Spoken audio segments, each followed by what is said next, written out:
Lakini ahadi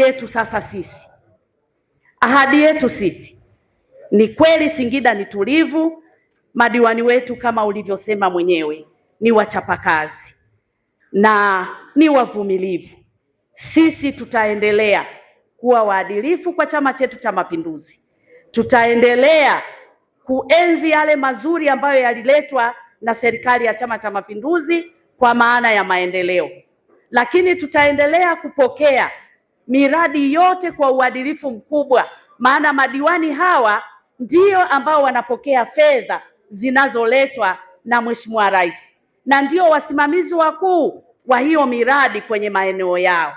Mimi nikutoe shaka kwamba madiwani hawa wataendelea kuwa waadilifu, wataendelea kushirikiana na watendaji wa serikali ili kuhakikisha kwamba maendeleo yanawafikia wananchi kama ilani yetu ilivyosema.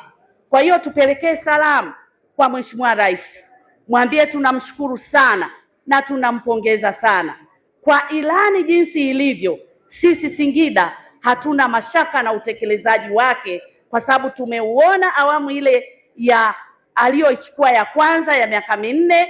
Kwa hiyo tuna imani haya yote yaliyopo kwenye ilani hii tunaamini atakwenda kuyatekeleza. CCM oye! Madiwani oye!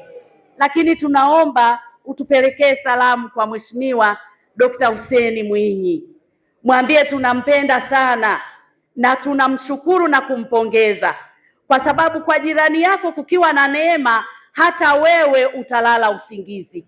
Kwa maendeleo tunayoyaona kule Zanzibar, hakika sisi ndugu zenu tunafarijika sana na tunafurahi sana.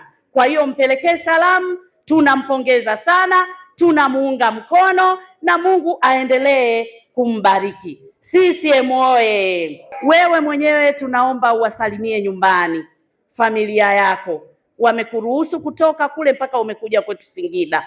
Waambie tunawapenda sana, Mwenyezi Mungu aendelee kuwabariki huko aliko. Asante sana, tunashukuru sana.